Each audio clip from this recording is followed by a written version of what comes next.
Hmm. What's going on, YouTube? It's your boy Florida Wild Ones. In this episode, I'm going to be breaking down to y'all in a super simple version. Of course, there's a lot more to it than just whatever written on the board. But here's the gist of what happens when an artist gets signed. And we're just going to go through all the major things about what could happen, plus a little bonus note on Taylor's version. So, first thing is that you have your artist. Could be somebody just making beats on GarageBand or FL Studio or whatever they got, or they could be even a big name. But usually this is just somebody that's up and coming. They're not popular just yet. So then you have the artists. They push their music on a lot of now back in the day, and especially in the early 2010s. In fact, if you get back farther, people actually had to up and coming artists had to actually had to burn their music onto cassettes and CDs and pass them around to people and to pass them to the music execs, and hopefully they got some traction from there on up. And then we went to the 2010s. We had the SoundCloud era, where a lot of up and coming artists, they posted their music onto SoundCloud, and then people went there to see some underground artists and to see rappers and stuff that were on the come up, and then they listen to their music there. And it's not just rappers on SoundCloud. You also have pop, country, EDM. You have all people all on SoundCloud. But now we're in the 2020s, and what a lot of artists do is that they post their music onto TikTok, and hopefully the algorithm grabs onto it. It goes viral. It goes maybe there's a trend or a dance that gets attached to the song, and that helps just blow it up. So they post their music onto TikTok, X, YouTube, Instagram, SoundCloud, all the socials. They just put it out there, and hopefully one of the algorithms grabs the song, and hopefully the music gets popular through the algorithm. It gets grabbed by the algorithm. It's gone crazy. Yes. And now the artist is making money. They're not making a lot of money, but they're making a good bit of money. Needless to say, if they get to this point, they can quit their day job and focus 100% on music and everything else. But they're not making a lot of money until I really go into it just yet. Some manage to make millions at this stage, and they don't need to follow the rest of the chart. But for a lot of people, they make a good bit of money, but they still need a little bit of help in there. So that's when usually at this point they get approached by a record label. So like Republic, Warner Music, Death Row Records, Top Dog Entertainment, OVO, Live Nation, I think.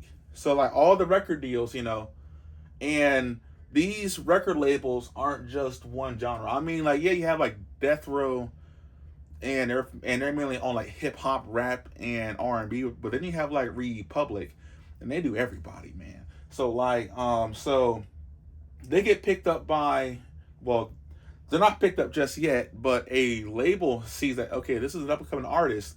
They can make us a lot of money. So that's when they shut out and offer to the artist. And this is when it's just like buying a car, like a bank. You send out your credit application, which is the music, and the record label is like the bank. And the bank sends you back a contract with all the terms and how much you're going to pay. Well, the record label sends the artist back a contract with the terms on how much they're going to pay. So usually this part is just like buying a car, only it's a lot bigger. So the record label pitches an offer to the artist, and this is just an example of a deal. There's some that are bigger and some that are smaller in this, but the label says, "We like your music. I'll give you $5 million now in exchange for 30-40% royalties and or the masters to your music. So if you only made a couple 10,000 or maybe a couple 100,000, this is a big number, $5 million, and that $5 million that pays for your touring, that pays for your promotion of your music. even though it's already going out, this is more professional promotion, and it pays for your studio time. That way you can go to the studio and and if you just dropped one song, now you can do an album. If you dropped an album, then now you can do 2 or 3 albums. So this is just a loan. This is just the record deal is giving you a loan to jumpstart your career off. Similar to how a bank gives you a loan to buy a car. So, but just like how if you buy a car from the bank, they give you the car, but the bank keeps the title. Well, when you sign a record deal, you get the money, but the record label gets your masters, and they also get the royalties. Now, you're probably wondering what the masters is. The masters right here, just like the title of your car, it is the original recording of that song. So if you recorded a song back in 2020 and you got scooped up by Atlantic Records and you signed that deal with them that they get your masters in exchange for $5 million, well, they still have the original 2020 recording of that song. So they still have it. Now, usually at the end of the contract, or depending on how the artist sets that up, they can sometimes get their masters back after a certain amount of time, or if they leave to go to a new record label, or they make so much money at this stage that they just go independent and they don't have a label. So let's say you get signed and you get a good deal. The label is actually fair with how much money you make off of a song or an album, and you know what? You're getting money, label's getting money, producer's getting money, everyone's getting money, everyone's happy. Yes, but that's not always the case, and even some people can get good deals at the start. They can get a bad deal later. Now, a bad deal means that the artist is either not making a lot of money, or they're just barely making enough to cover their expenses. Like, they're just getting like they got a bad deal. Like, this is like you buying a car and you get like a 25% interest rate. Like, it's a bad deal all around. The artist may be forced to release a song that they don't want to release. So, like Ariana and Scooter Braun with the whole ghosting. There's a couple other artists that were in that same boat. Artists overworked, having to put out X amount of songs or albums in X amount of time. They have to go on tour this many times in this couple of months or years, and like they're just overworked as I don't know what. And also a legal battle over the masters. Now, this last one brings us to our bonus point of Taylor's version. So when Taylor Swift first started getting popular, she got signed to Big Machine Records. Taylor Swift was only 15 at the time. So she had no money to freaking go on tour. She had no money for studio time. She had no money for promotion. She was a ninth grader.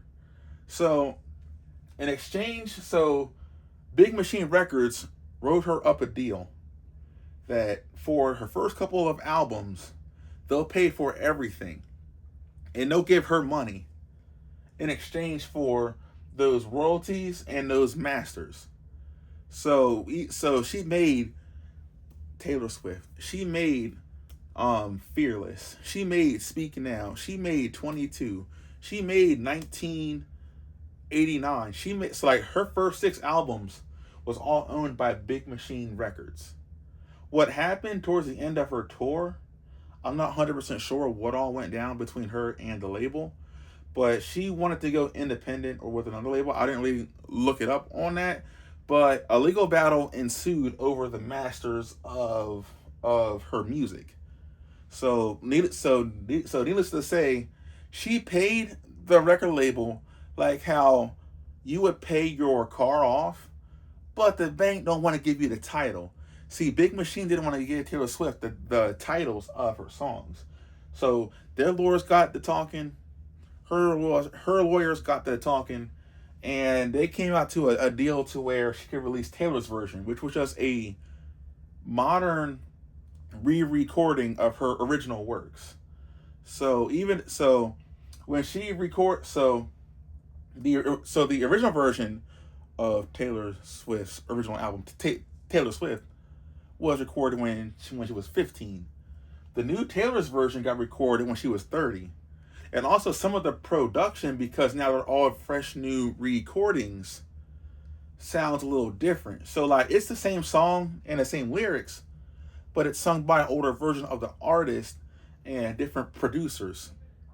So the Taylor's version was her way of trying to take back her music, but ultimately and luckily for her, after another legal battle, she managed to get her originals back along with the Taylor's version. So if you was wondering why that she had the Taylor's version and why she had the OG version, it was because she had a dispute with her label on getting her original music back. Hopefully that cleared it up for y'all. If that wasn't clear enough, let me know in the comments below. And search also. But yeah, so long story short, this is what happens when an artist gets signed. Is all of this happens behind the scenes. This is what you don't see unless something blows up big. But yep, that's everything. Thanks for watching, y'all.